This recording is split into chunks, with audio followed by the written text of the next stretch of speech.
You know? They say family is everything, blood is thicker than water, right? Oh, but here's the real joke.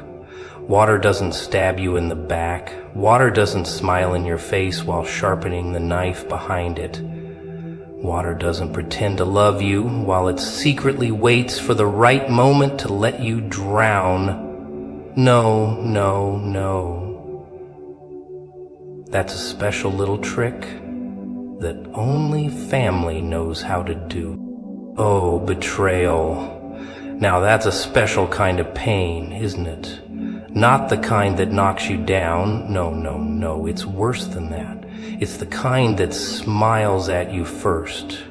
The kind that tells you, I love you, before it twists the knife. The kind that doesn't come from strangers. No, that would be too easy. It comes from the ones you trust. The ones you'd never suspect. The ones you'd never suspect. The ones you'd never suspect. The ones you'd never suspect. The ones you'd never. And then, just like that, you find out the joke was on you the whole time. Because family? Oh, family is supposed to be your safe place. That's what they tell you, isn't it?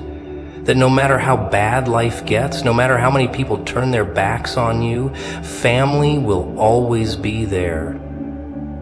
That's the fairy tale they sell you, the warm little bedtime story they whisper in your ear, but they never tell you about the other side of it. The side where family doesn't just leave you, they betray you. Where family doesn't just let you fall, they're the ones who push you. Where the people who should have been protecting you were just waiting for the right moment to strike.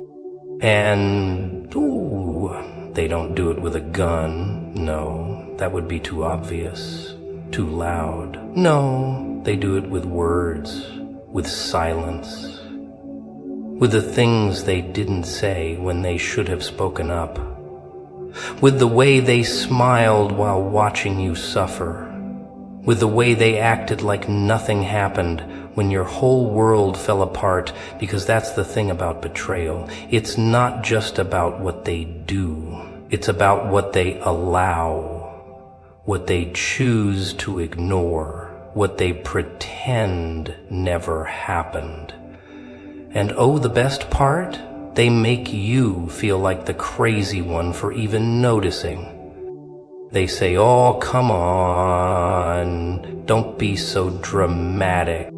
They say it wasn't that bad. They say you're just being sensitive. And just like that, the knife they stuck in your back, they make you question if it was ever even there. They make you wonder if maybe, just maybe, you imagined it all. That's how betrayal works. It's not just about hurting you, it's about making you doubt yourself, making you question your own reality, making you feel alone in your own pain. Because if they can make you believe that you're the problem, oh, then they don't have to feel guilty at all. And guilt? Oh, guilt is a funny thing. You'd think they would be the ones carrying it, right? You'd think the people who betrayed you, lied to you, abandoned you, they should be the ones losing sleep at night. But no, no, no. They go on with their lives like nothing happened. You're the one stuck carrying the weight. You're the one replaying every little moment, every little sign you should have seen, every little red flag you ignored because you trusted them. And that's the cruelest part of it all. The pain doesn't just come from what they did. It comes from the realization that they never really cared in the first place. Oh, and let's talk about that, shall we? The realization.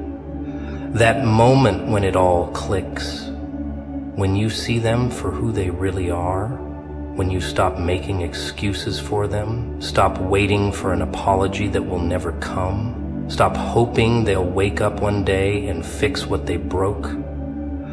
That's the moment when everything shatters, and let me tell you, it's not pretty. No, no, no. It's ugly.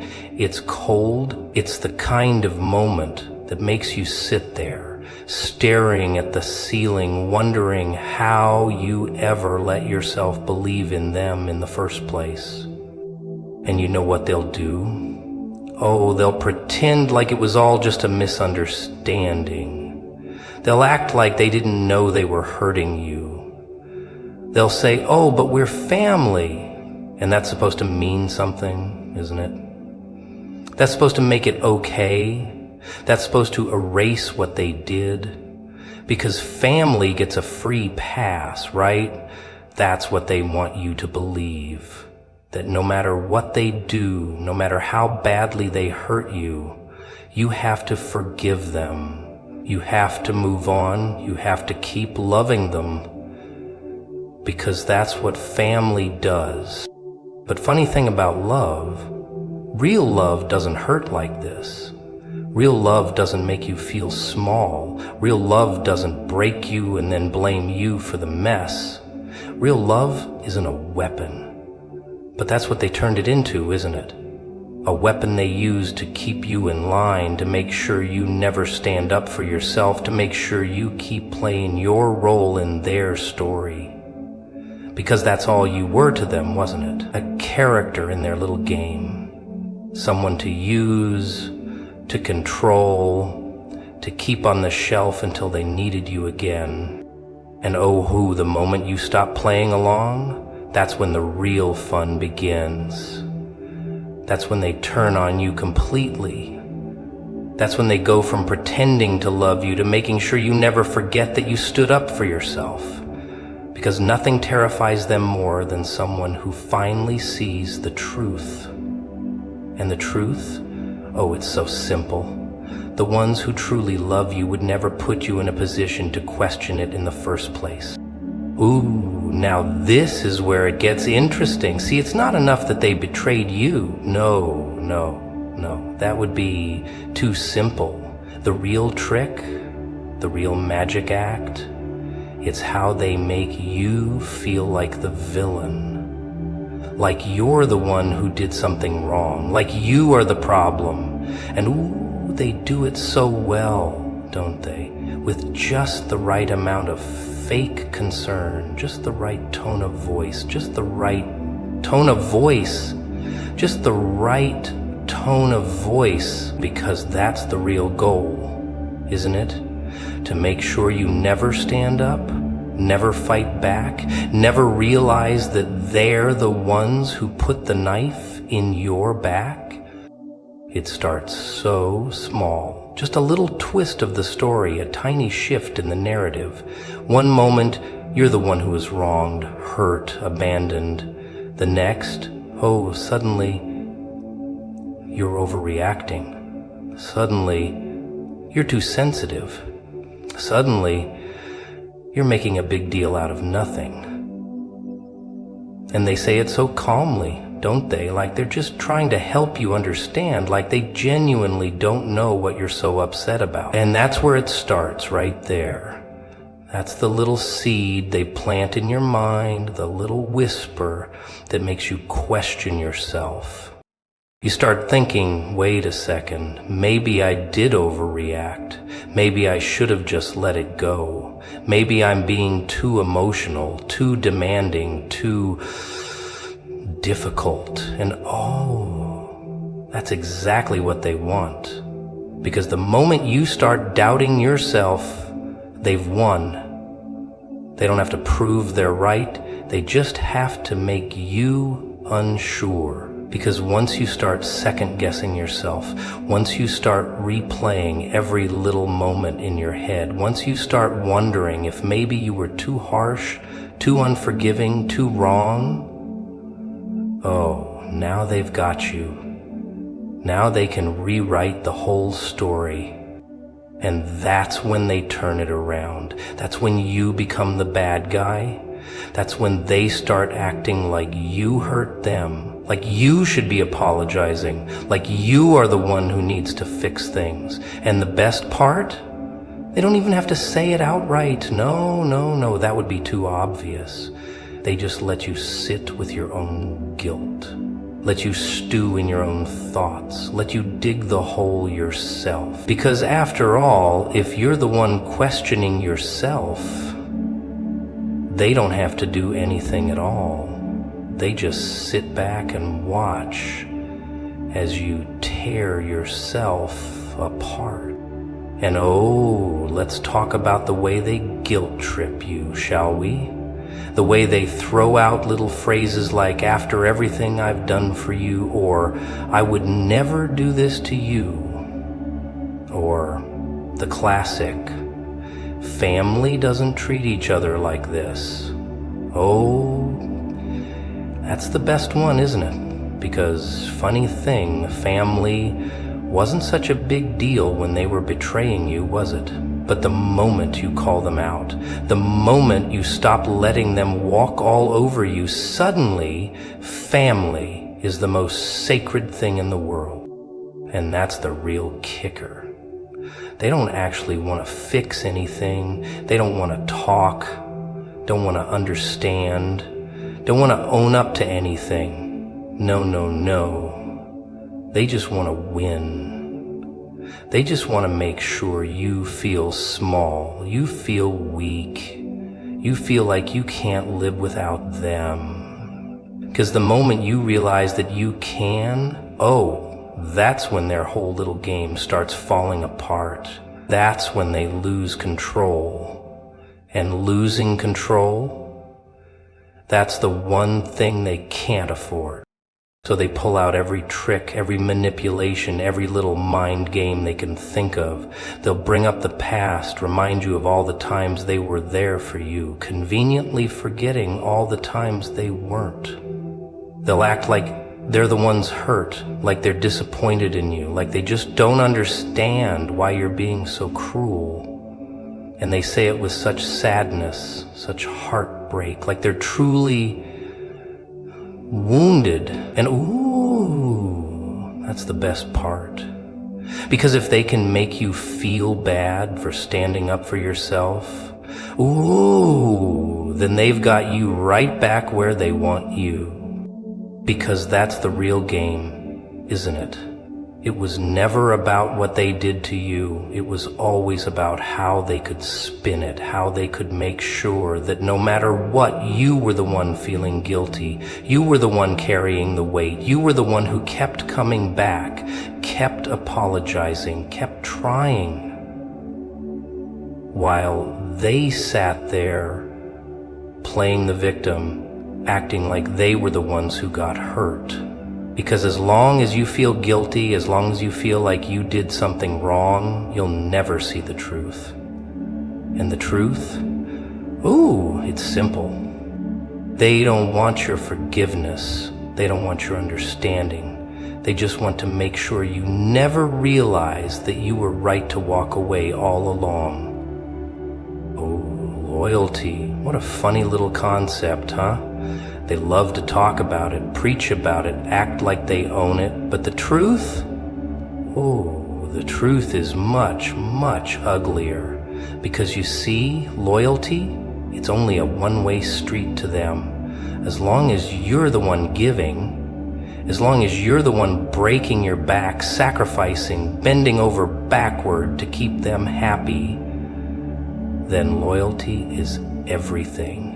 Then it's sacred. But the moment, the very moment you stop, the moment you ask for something back, the moment you dare to think, hey, maybe I deserve a little of that loyalty too.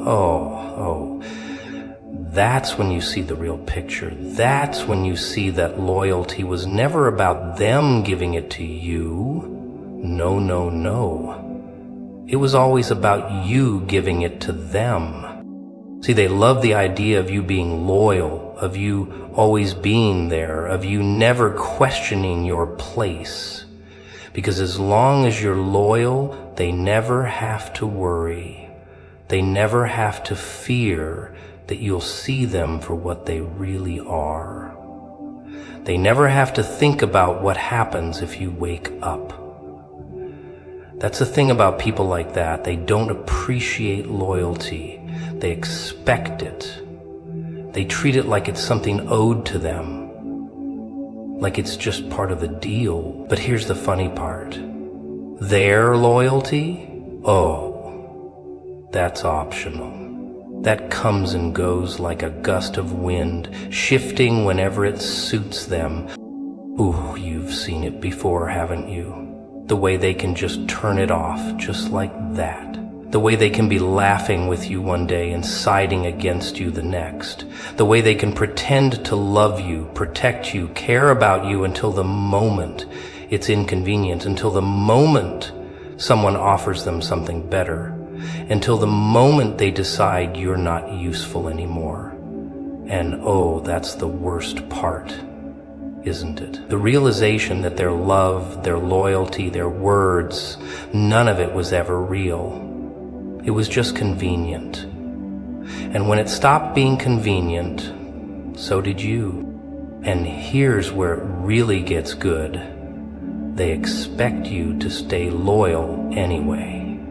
Even after the lies, the betrayals, the broken promises, even after you've seen who they really are, even after you've realized that you were never part of the family, not really, you were just a piece on their chessboard, a tool to be used. And the moment you stop playing along, the moment you decide that maybe you deserve a little loyalty too, oh, now you're the problem.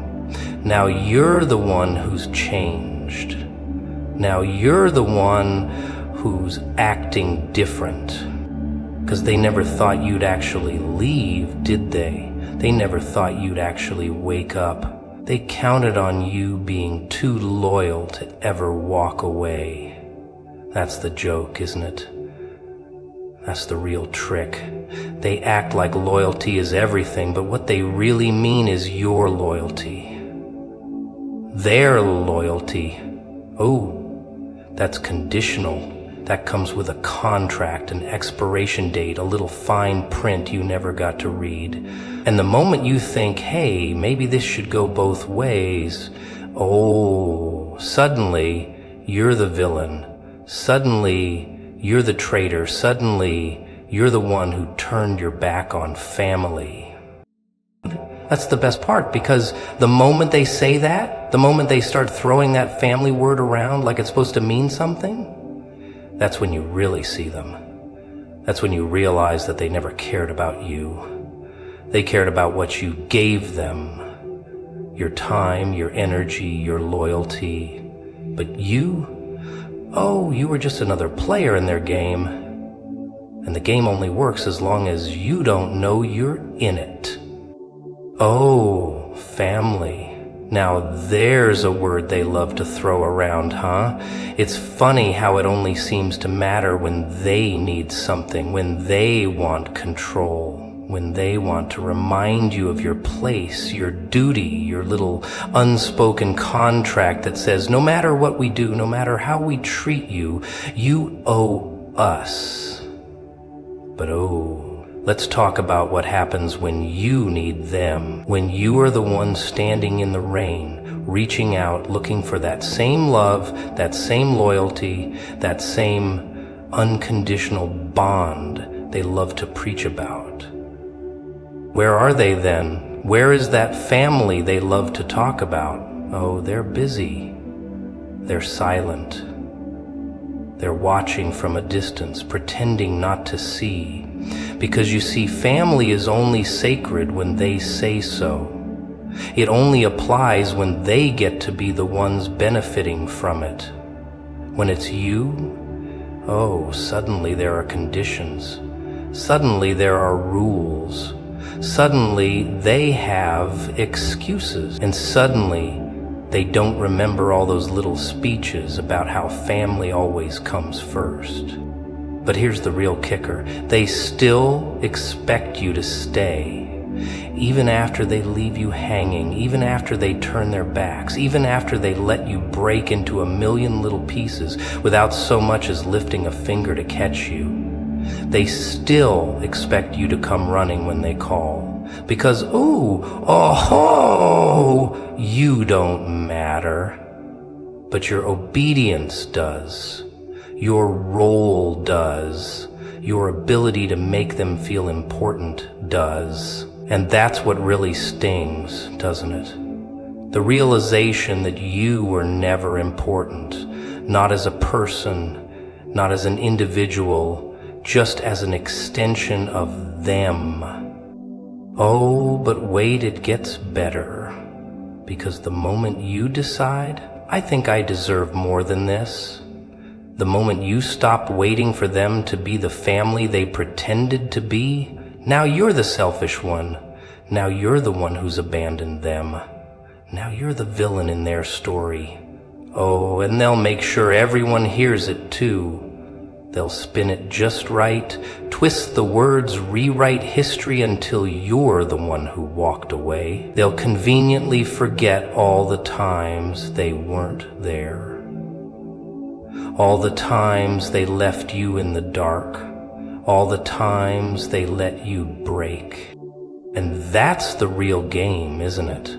They don't care about being there for you. They don't care about what you need. They just care about making sure you never leave. Because the moment you realize you don't need them, the moment you stop chasing them, that's when they lose their grip. That's when they panic. That's when they start throwing around words like ungrateful, cold-hearted. Oh, but the truth? The truth is that you were never part of a family at all. You were just another piece in their little world, another puppet in their little show, another player in their little game. And the moment you stop playing along, that's when they show you exactly who they are. Oh, trust. Now there's a dangerous little illusion, isn't it? They make it sound so pure, so simple. Just trust us. That's what they say, like it's the easiest thing in the world, like it's as natural as breathing. And maybe once upon a time you did.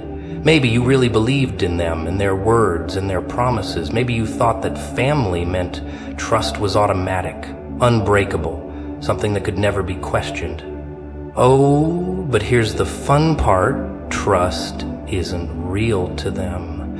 Not the way it is to you. See, for you, trust meant safety. It meant belonging. But for them, oh, it was leverage. That's the thing about people like that.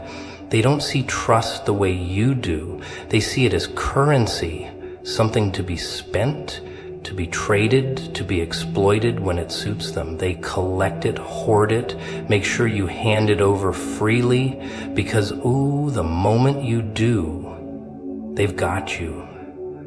Because once you trust them, once you let your guard down, that's when the real fun begins. That's when they start playing. And the first trick, the first little sleight of hand, oh, that's easy. They start by testing the boundaries, just little things, little betrayals, little half-truths, just enough to see how much you'll take. They lie about something small, break a tiny promise, push just a little too far. Then they watch. They wait. They see how you react, and when you let it slide, when you make excuses, when you convince yourself that they didn't mean it, that it was just a mistake, that family doesn't hurt each other on purpose. Oh, now they know. Now they see exactly how far they can go. And that's when they really start pulling the strings. Because once they know you trust them, once they know you'll forgive them, once they know you'll always come back, they stop pretending to be careful. The lies get bigger. The betrayals get bolder.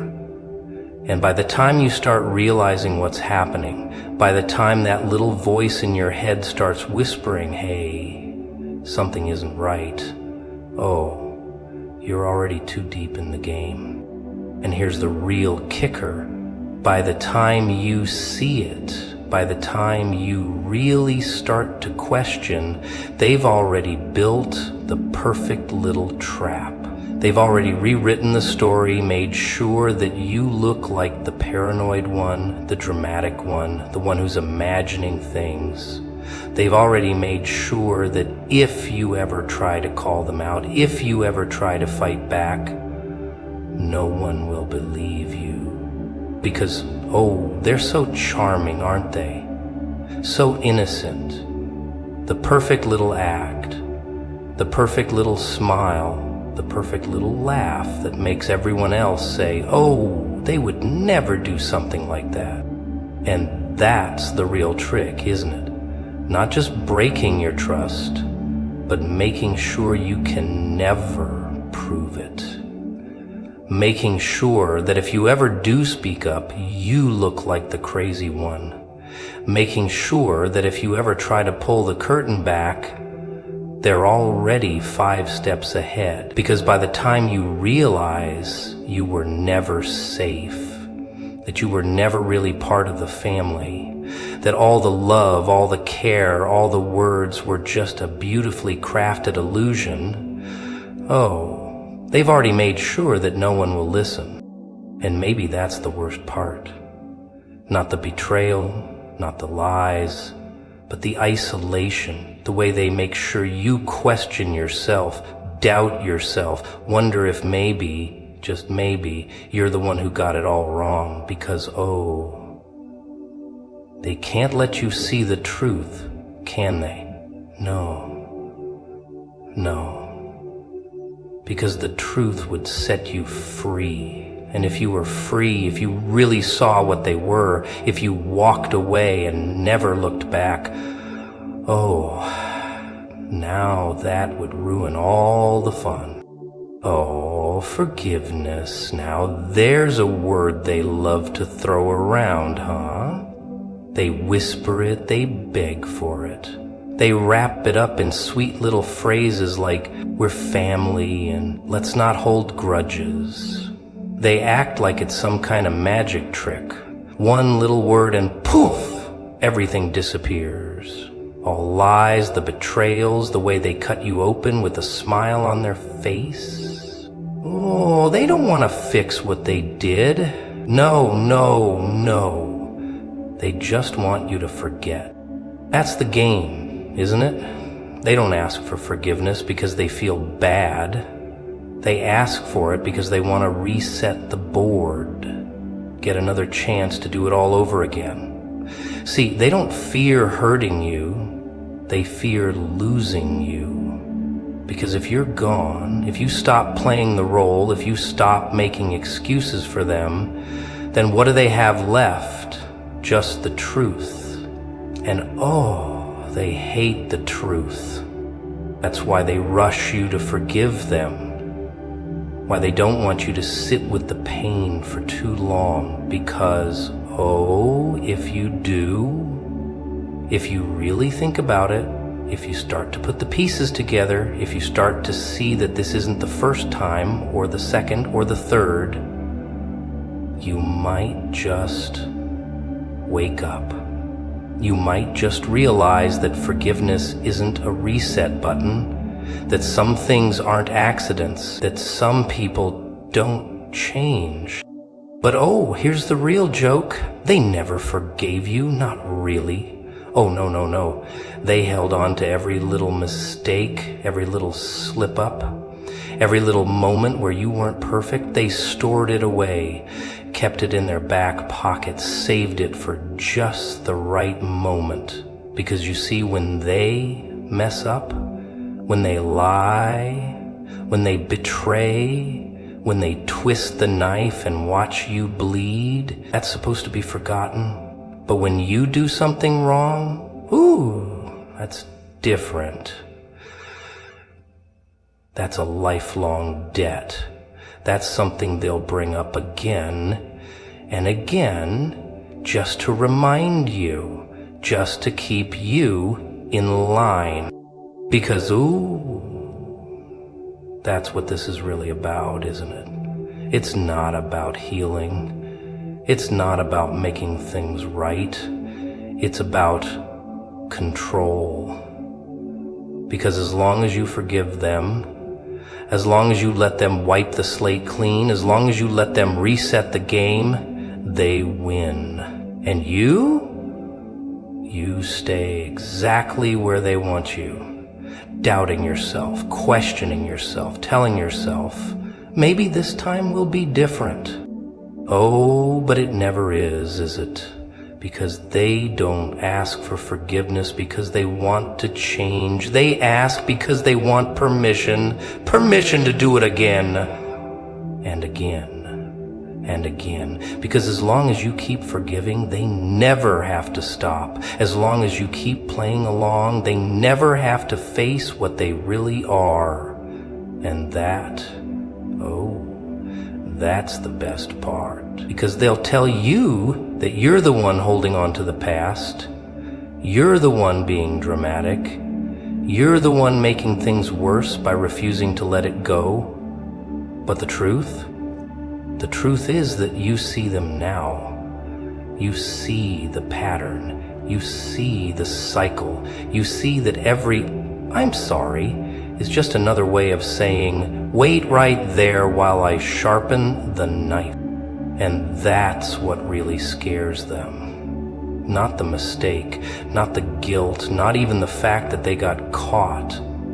What scares them is the possibility that you might finally realize that you don't owe them forgiveness.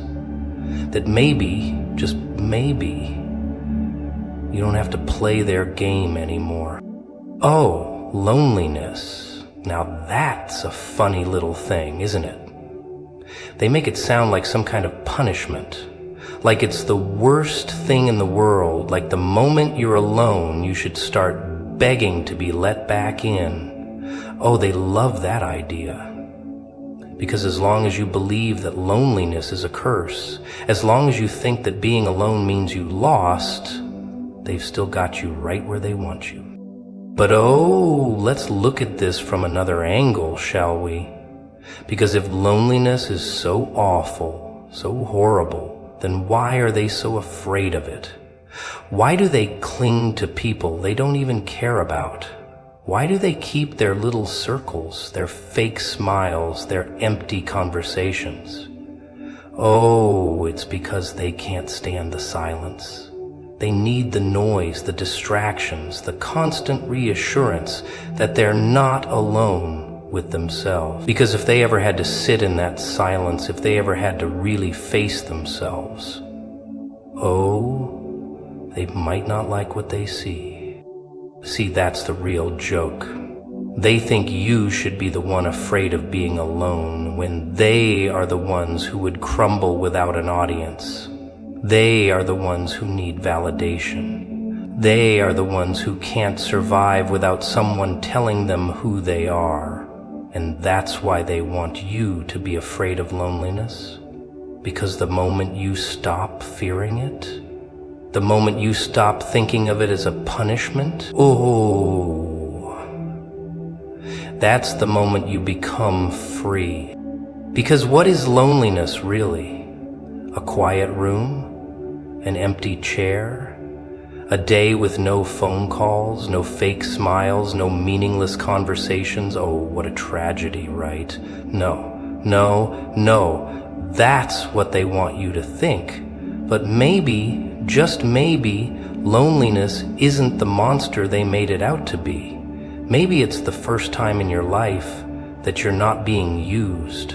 Maybe it's the first time in your life that you're not being lied to. Maybe it's the first time in your life that every word, every thought, every moment actually belongs to you. Because here's the thing, when you're alone, really alone, something strange starts to happen. You start to hear things you weren't allowed to hear before. Your own thoughts, your own voice. And that's dangerous, isn't it?